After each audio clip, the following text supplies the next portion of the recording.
How's it going, everybody? Heading out to ride.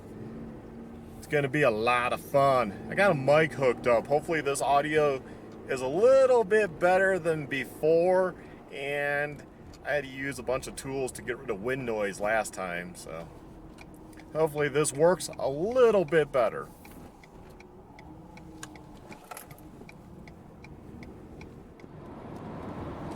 Colorado is one of the worst states for windshields. They put, decomposing granite basically is everywhere, and it's sharp, right? It's granite. And it cracks windshields, it chips them. It's the worst state. So if you move to Colorado, make sure on your auto insurance policy, you go ahead and get glass coverage. Now you might be like, wow, they want $300 for glass coverage. Well, let me tell you, when you use it twice in 1 year, yeah, it's paying for itself already. So if you like to have a windshield that doesn't have frosting, because over time you'll get that frosting. Well, over time, one drive in the Volvo, and it was a windy, and it just pitted the heck out of the windshield. I mentioned there's already a few chips. One's a spider. Yeah, you could take it in, get it fixed, and maybe get it fixed, or it might cause it to crack. I don't know. I personally just rather have glass coverage and let it go ahead and crack and get a new windshield, because after a year you need a new windshield in Colorado. It's just how it is. So if you're moving here, definitely for your auto, that's probably what you're going to want to do. Unless you're just like driving an older vehicle that is liability only, then, you'll probably just have to weigh the cost of, hey, I might get a cracked windshield and it might crack, but maybe it won't be in my vision, and I can just go and drive it for another year or so before I go ahead and pay for a windshield, which a lot of people do. I've done that here in the truck, just, hey, it cracked down across the bottom, and I just keep driving for a while. And then I was finally like, you know what? This happens way too much. I'd rather just pay the extra for each vehicle and get coverage. So as you all know, these videos are kind of just whatever I want to talk about. And yeah, they're just vlogging videos as I drive, as I go ride. Might as well, do some videos talking about different subjects. And it's a crazy world we live in right now. Man, I don't know, Ukraine, Russia. I don't know what to believe with the media. It's crazy. I don't agree, killing people and invading a country, because really, it doesn't seem like there was a reason, but I don't know. I don't know all the facts. None of us do, and media's not going to give us the facts. They give you whatever side they want you to hear now. I mean, that's the whole thing with being woke and stuff, And media's done that for a long time now. It's not really news reporting, it's news commentary. Now, do you see a lot of Geraldos going into Ukraine and reporting from the front lines or anything? No. Where are the reporters? Where are they? They're not to be found. So the clips and stuff we get seem to be mostly just normal people on their cell phones video something and upload it, and then, you're catching a small glimpse of something happening. There's no unbiased reporting in today's world, which is sad. It's really sad. It's all commentary. I don't care if it's CNN and MSNBC, ABC, Reuters, BBC, or Fox News. They're pretty much all commentary shows. They're all opinion shows. And I find it funny because I'll pick on Fox here. Sean Hannity will have on some expert on, let's say, it could be on anything. It could be medical, it could be Russia, it could be this or that. A self-proclaimed expert. You've never heard of the person, but hey, they're an expert in this or that.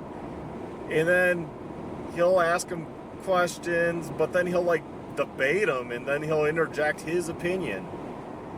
especially if he thinks they're wrong. And I just find that silly. Why are we watching? I mean, this is like me giving you all my opinion on something. It's my opinion, and I openly admit that. A lot of these shows don't openly admit it, and it's not reporting the news. It's just making commentary on current events, and with self-proclaimed experts. I mean, they could have myself on, you on, and just, hey, you're an expert in, this medical over here. We're going to talk about the poke. I mean, no one's ever heard of the person before, but hey, they're an expert. But then the host debates them. You just had an expert on. They're telling you how it is, and now you want to debate them. I mean, that kind of goes back to the last president, Trump, saying something, and then the reporters want to be like, that's not true. Wait, he might have information that you don't know. How do you know? It's not. Why are you debating? You're just supposed to report what the president says, and that's any president. That's whether Joe Biden, whether we agree or disagree with him. That's Trump, that's Bush, that's any president that is in office, that's past and in the future. You're supposed to just ask them a question, they give you a response. You're not supposed to be like, I don't agree with that, that hasn't been proven. That happened a lot under Trump, and it's like, whoa. He's the president. Why are you debating with probably information he knows? Wouldn't you just report on, like, this is what he said? And then, with a follow-up maybe later, another show would be like, that's what he said, but this is what our fact checkers with the information we have on hand. Unless there's something we don't know, this is what we see. This is why what he said might be wrong or might be right.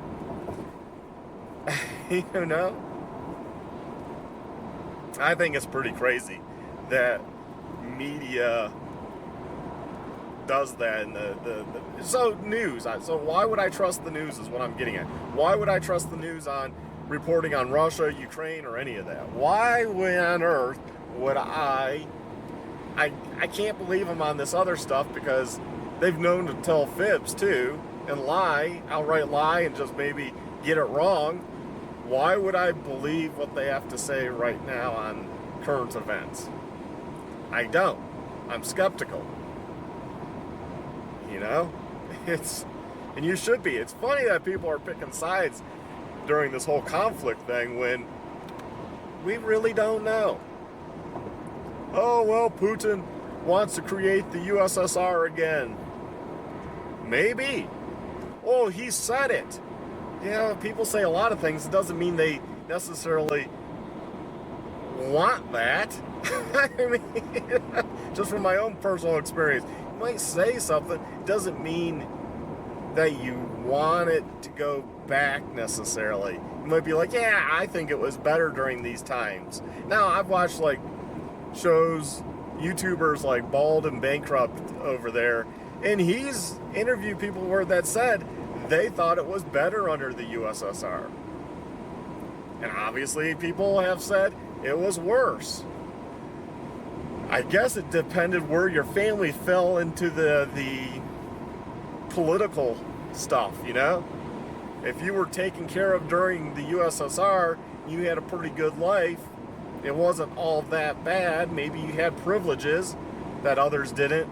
And then it collapsed, and those things went away, and you became poorer, and maybe didn't have as much influence or power yourself. I don't mean yourself, it could have been your grandfather and stuff, your past. It would have been bestowed onto you if it would have stayed under the USSR, but it didn't. And so now you're poor. You're not going to necessarily like probably the Western ways, right? And then there was Russians that jumped on to grabbing stuff and becoming really wealthy, like Putin, like other ex-KGB. I mean, when the fall of the Soviet Union happened, these people were just normal. Yeah, they had some power, but they were just basically living a little bit better than your normal Russian, but not drastically better. They weren't leaders. And when the fall of the Soviet Union happened, you know, they went and grabbed stuff. They were smart and went and grabbed stuff. They had some power there, so it enabled them to do that, granted, but they went and did that, and then that's how they made billions of dollars, you know? I mean, it was kind of smart, really. So they see that the fall of the Soviet Union made them who they are. So to think that they necessarily want it to go back, I don't buy that argument. I don't buy that argument. I don't know. My father does, for example. That's okay. See, we can have different opinions. I just don't think that's the case. I don't think Putin wants to go rolling through Europe. Europe doesn't really have much of anything as far as natural resources, from my understanding and knowledge. So maybe I'm wrong. You can let me know in the comments down below, but I don't think there's much there. So I don't think he'd want to just go through, take land to take land. You're going to want to take land that has resources. Now, Ukraine, what resources do they have? I don't think they have vast amounts of resources. They're one of the most corrupt countries. You know, let's not negate that. You know, people talk about, well, you know, the last guy there in Ukraine, he was corrupt and he was under the influence of Russia and Putin had put him in power. Well, Zelensky is who we put in power.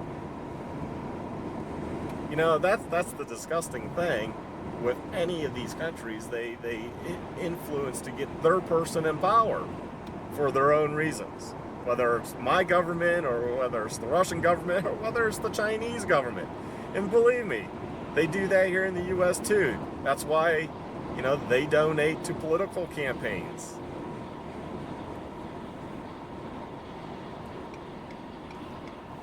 And they do that through various means. Again, I'm not taking the side of Putin. He's a dictator. But I think it's up to the Russian people whether they decide to overthrow him or not. And I'm guessing that's kind of what the sanctions are supposed to kind of do. Supposed to make it tough, supposed to demand change. Normal people aren't going to make the change because the vote doesn't matter. It's going to be if you get the right person, or you get the right billionaire, you get the right general that says, you know, enough. You know, I had it good before and now things are just getting harder. And, you know, they take care of business. They take out the trash. Wow, that guy is hauling butt. And all to traffic light. It's bumper to bumper. What you doing?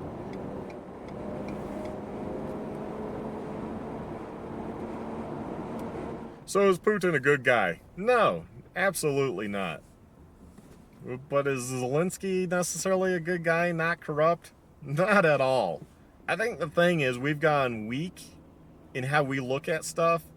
Look at World War II. We carpet bombed cities. Changed the minds of and the will of people, the Germans.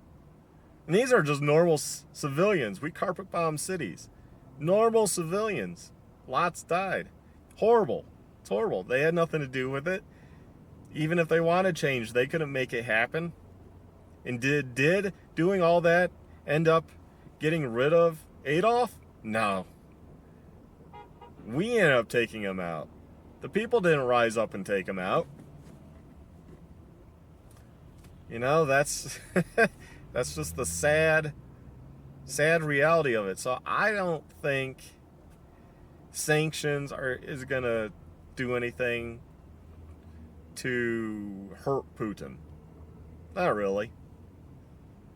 And they've already kind of over time had cut themselves off the West anyways, off the dollar. And they have various agreements with China and other Iran and other partners. Allies, if you will, on their side, right?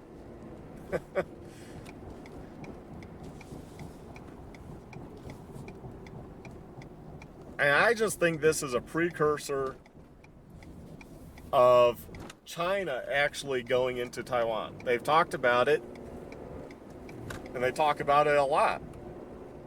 I don't know if China really wants Taiwan for the land. I think they see them as a competitor, right? So I forget where I was talking about with Putin, but I don't agree with it, with the invasion, unless there's something there. And he has mentioned some things, and that's just, people say, oh, that's just convenient, that's just conspiracy theory, and who knows? You don't know, really.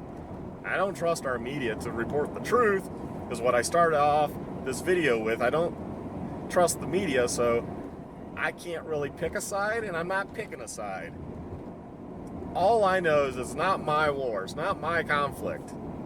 Now, if he starts going in, let's say he does start going into Europe, traditional sense of what Europe is, Poland, France, Austria.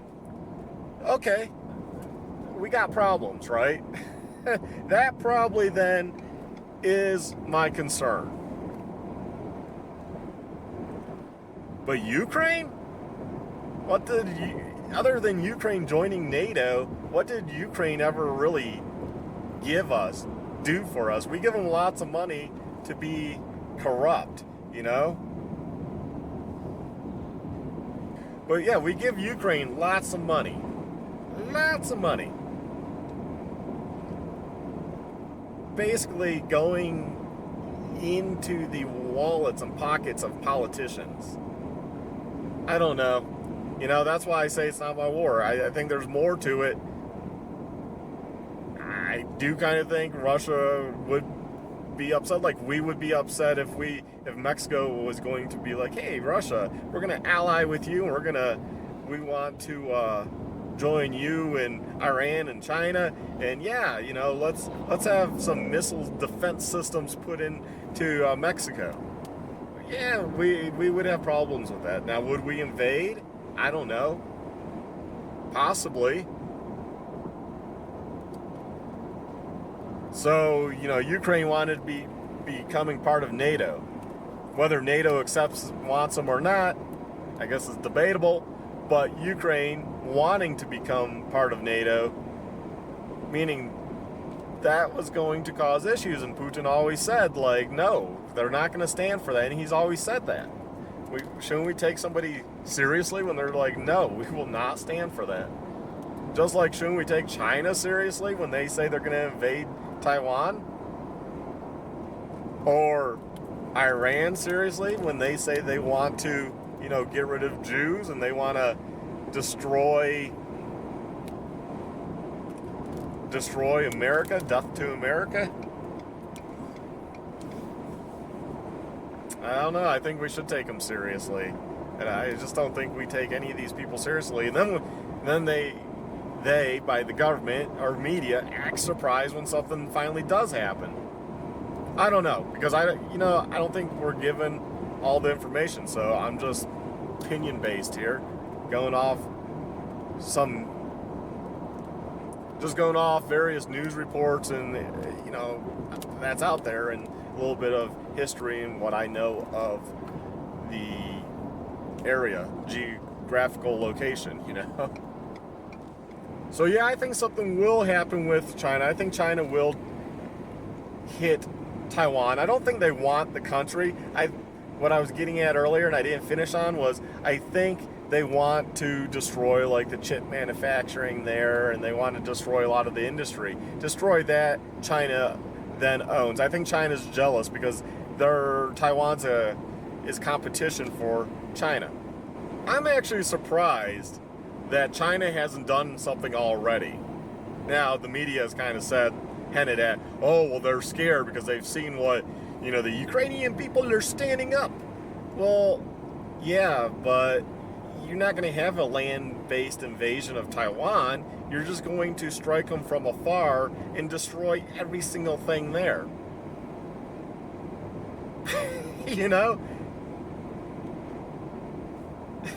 So doesn't really matter. I'm just surprised they haven't taken the opportunity to be like, this is when we're doing it now. We're going to go ahead and do it. I'm also surprised North Korea hasn't been like, this is the time we take South Korea. Now, maybe they will jump in if China did something with Taiwan, because we can't fight all these battles. There's just no way we could fight them all. And then if Iran did something, so imagine you have like 4 countries do something. Could we, what are we going to do? We're going to have to pick 1 or 2 at best. Not all of them. So which one? You're going to have people say, whatever we do, say, oh, well, you must not care about so-and-so because you didn't help them. And I kind of wonder if Russia really did, as the media reported, Putin really did try to go into one of the NATO former, Soviet countries. If Putin went in, would countries really have the stomach to say attack on one as attack on all? I mean, some would say yes, they have to do that, or NATO would really mean nothing. I would agree, but at the same time, there might be countries that are just like, yeah, no, we're not getting involved with that. Maybe the people of those countries would be like, oh, I'm not getting involved with that. Yeah, you might start a draft. People don't show up, then you're going to have to force them, and a forced fighting force is not a force to be fighting, really. I mean, yeah, it's not going to really win a war. And you just look in America, you just look at the population, you're just like, these kids nowadays, would they fight? Most of them no. They'd complain about something. Oh, you're mistreating me in boot camp. You're mistreating me at the front line. I'm not going to fly over a real war. I don't know. It's rough times, difficult times. Who knows what's going to happen? And I'm not taking any sides, is what the main point of this video is. I'm not taking sides. I don't have all the information. I don't know who's right. I don't know who's wrong. And maybe down the road we'll find that out, or maybe never. I don't know. I guess we'll see what happens here. I mean, they claim, well, Russians getting, they're getting discouraged and they're probably going to end this soon. They've been saying that for the last, since that happened. So I don't believe the media on that, and we'll just have to see. Anyways, you all take care, stay well, stay safe, and hopefully we don't get too involved into these conflicts that, really are not ours at this moment. At least at this moment, they are not ours. And we'll just see what happens. Okay, y'all take care, stay well, stay safe. Bye.